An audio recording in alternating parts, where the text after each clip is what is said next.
Assalamualaikum warahmatullahi wabarakatuh. Salam sehat dan sukses selalu dari Cakra Wisna Chemical. Di kesempatan yang berbahagia ini saya akan coba spill ya, kita mendemokan cara membuat air ber-pH.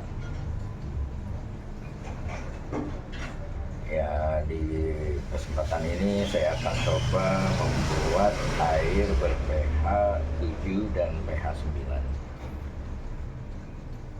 9. Ya, untuk langkah pertama yang harus kita sikapi adalah kita mengecek air bakunya atau base waternya terlebih dahulu sebelum kita sikapi dengan formula.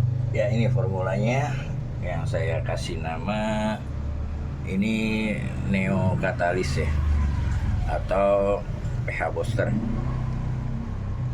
Nah, ini nanti kita jadikan sebagai formulanya.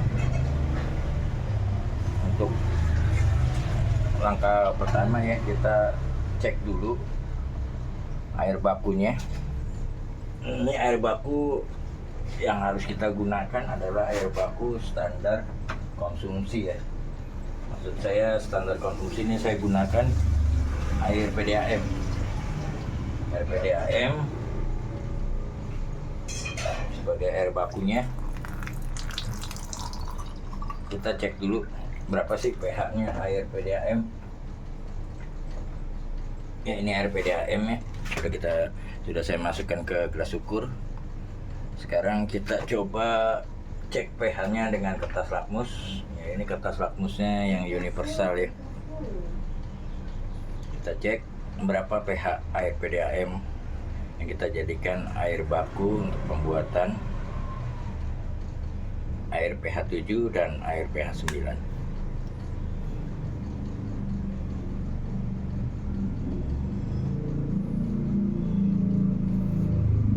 Di sini terlihat ya, kondisi pH air bakunya, air sumber PDAM wilayah Tangerang Kota ya. Ini terlihat di sekitar 5,5. Ini 6 karena warnanya nggak begitu mendekati 6, antara 5 dan 6, jadi kita prediksi sekitar 5,5 atau 5,7. Ya, ini air baku yang akan kita gunakan. Oke, selanjutnya kita akan membuat air ber-pH 7 ya. Air ber-pH 7. Ini saya sudah siapkan 2 galon. Saya tulis ya, air pH 7. Untuk pH 7-nya.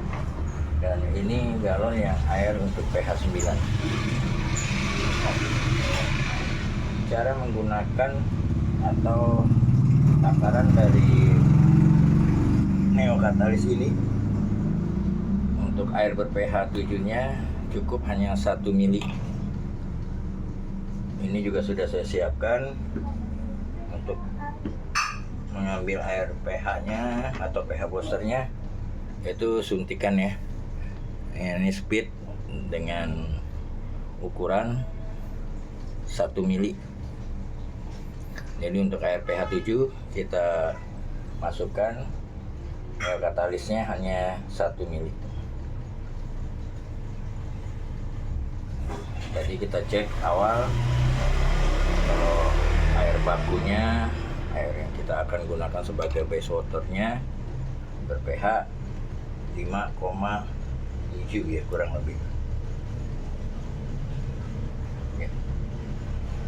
Kita awali dengan membuat air yang ber-pH 7. Ini kita ambil pakai speed.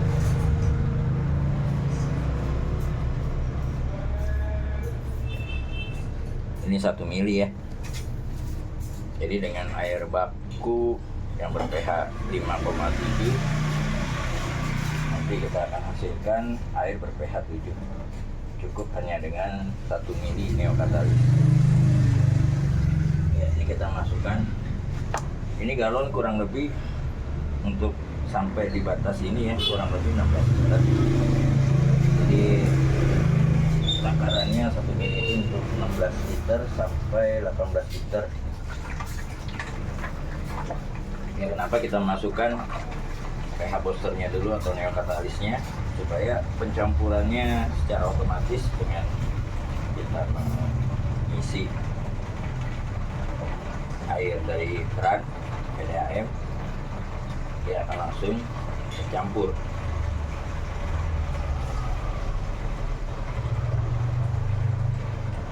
Karena air ber-pH 7 ini sebenarnya juga banyak ya manfaatnya. Nanti bisa di searching di Google manfaat-manfaat dari air pH 7. Dan ini air pH yang dihasilkan dari pembentukan formula neokatalis atau pH booster ini cukup stabil ya. pH-nya itu tidak mudah ngedrop.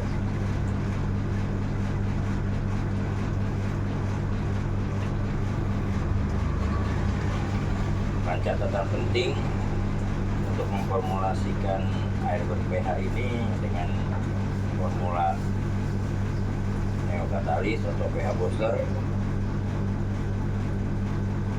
usahakan untuk takarannya jangan melebihi ya, karena memang sudah saya ukur untuk penggunaannya sedemikian rupa, jadi tidak dibenarkan apabila melampaui batas apa yang sudah saya sarankan dan sudah saya rumuskan. Ya, ini kita sudah campur dengan air PDAM. Sekarang kita cek perubahan dari air yang tadinya ber-pH 5,7 sorry, air PDAM.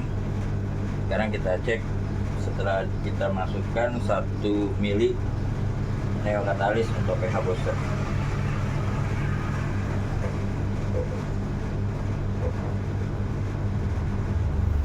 Ya, ini bisa kita lihat ya.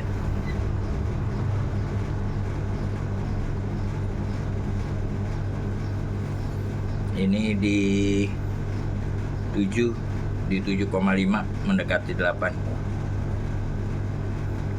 Iya, beda dengan ini ya.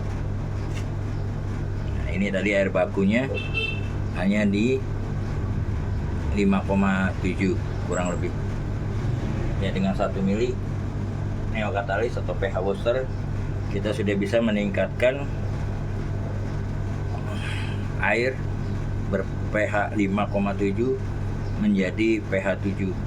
Kurang lebih ya 7,5 ini. Ya, selanjutnya kita akan coba membuat air ber-pH 9. Ini nanti baiknya ya kalau mau digunakan, sebelum kita beralih ke pH 9 pembuatannya, baiknya sebelum digunakan ini didiamkan dulu 1 hari. Karena supaya kandungan-kandungan fero, zat-zat yang tidak baik untuk pertumbuhan atau kesehatan yang terkandung di dalam air sebelumnya, ini dapat diminimalisir atau ditekan ke bawah. Makanya nanti setelah didiamkan 1 sampai 2 hari, itu nanti kita akan melihat semacam endapan-endapan halus sekali. Nah, itu adalah kandungan-kandungan yang memang tidak menguntungkan di dalam tubuh kita. Jadi kita endapkan dengan mengkondisikan air atau meningkatkan pH air. Ya, lanjut kita membuat pH 9. Ya, pH 9 ini saya rekomendasikan dari perhitungan yang sudah saya lakukan, yaitu kita memasukkan 3 mili 3 mili pH booster ke dalam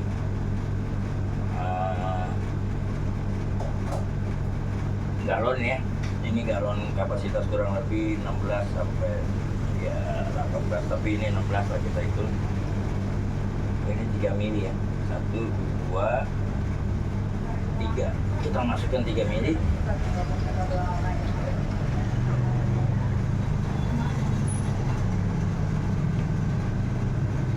Ya, kita tutup dulu botol untuk pH boosternya supaya aman.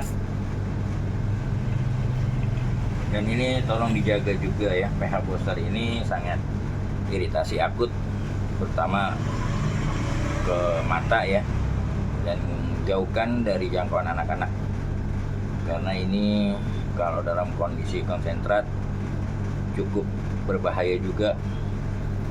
Jadi saya ingatkan, tolong ini dijauhkan dari jangkauan anak, dan apabila terjadi kontaminasi terhadap kulit, secepatnya dibilas dengan air.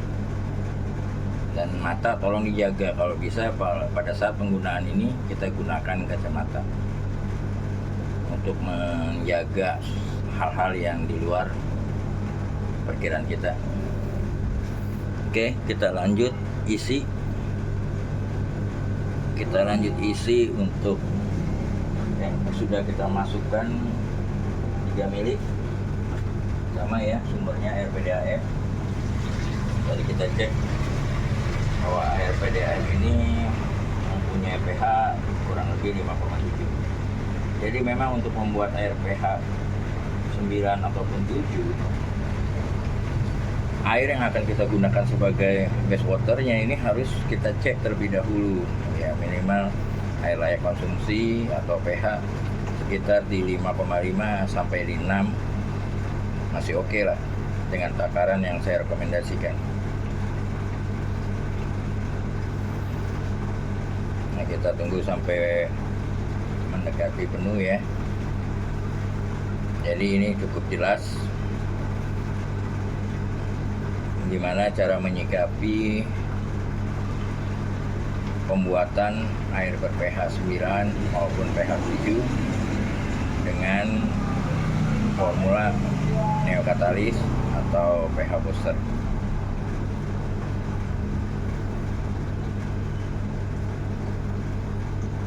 Jadi tolong diperhatikan step by stepnya dan takarannya, jangan sampai melampaui batas, karena nantinya akan tidak sesuai dengan apa yang kita inginkan, membuat air ber-pH 7 ataupun pH 9. Oke, kita matikan.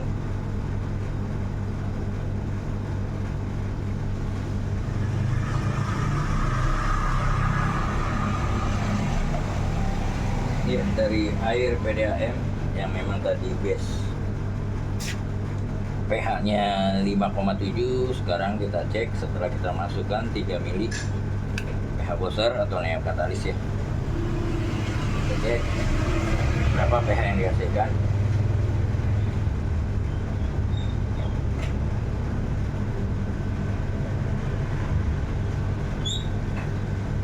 Ya, ini pH yang dihasilkan kurang lebih 9 ya. Tapi ini nanti didiamkan dulu beberapa waktu supaya kandungan-kandungan fero ya, zat-zat yang tidak menguntungkan di dalam air itu bisa ditekan. Ya, ini 7 ya. 7, jadi base waternya di ya, ini di 5, saya rasa jelas ya. Ya, mungkin dari tutorial pembuatan air ber-pH ini cukup jelas. Semoga bisa bermanfaat dan bisa kita mengaplikasikannya sesuai kebutuhan.